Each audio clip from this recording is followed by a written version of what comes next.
Assalamualaikum warahmatullahi wabarakatuh. Perkenalkan, saya Eris Ramawati, NIM 1861064 dari kelas Manajemen KP Pemasaran 2018.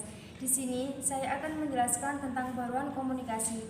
Apa itu baruan komunikasi? Yaitu pengembangan dari 5 modal komunikasi pemasaran, yaitu terdiri dari iklan, promosi penjualan, hubungan masyarakat, penjualan pribadi, dan pemasaran langsung. Mengenal baruan komunikasi pemasaran dalam konteks layanan, yaitu sebagian besar pemasaran layanan memiliki akses ke berbagai bentuk komunikasi secara kolektif.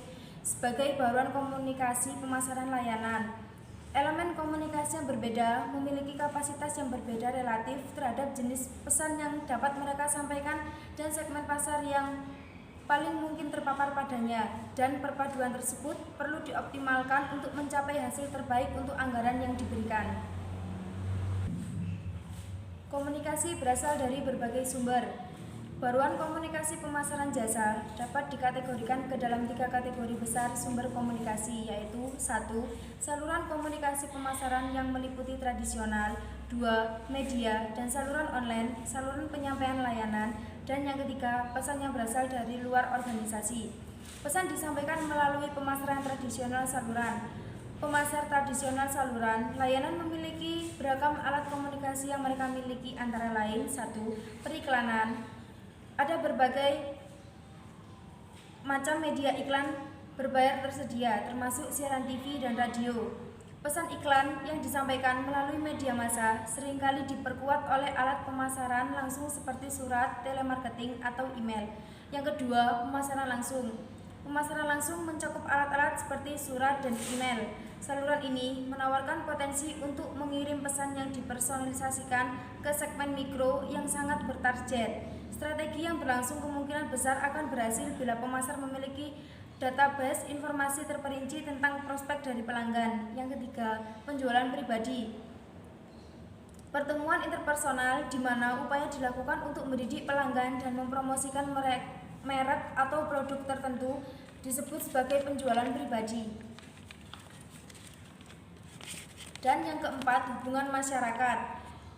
Elemen dasar dari strategi hubungan masyarakat adalah persiapan dan penampilan cerita tentang perusahaan, produk, dan karyawannya. Dan yang kelima, promosi penjualan. Promosi penjualan perlu digunakan dengan hati-hati karena menunjukkan bahwa pelanggan diperoleh melalui promosi penjualan mungkin memiliki target pembelian yang lebih rendah dan nilai umur yang lebih rendah.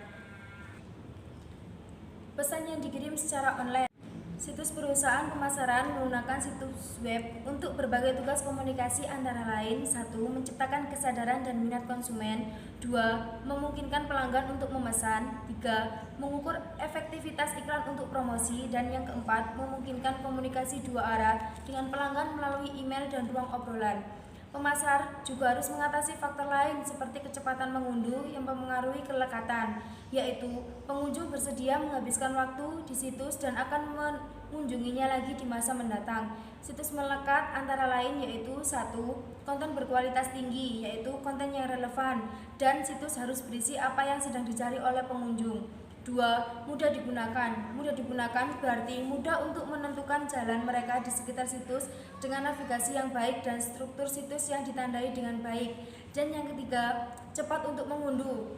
Pelanggan tidak ingin menunggu dan akan sering menyerah jika waktu yang dibutuhkan untuk mengunduh lebih lama dari situs yang lama. Situs bagus diunduh dengan cepat, dan situs buruk lambat, yang artinya isinya harus ringan. Sekian penjelasan dari saya, selebihnya mohon maaf. Wassalamualaikum warahmatullahi wabarakatuh.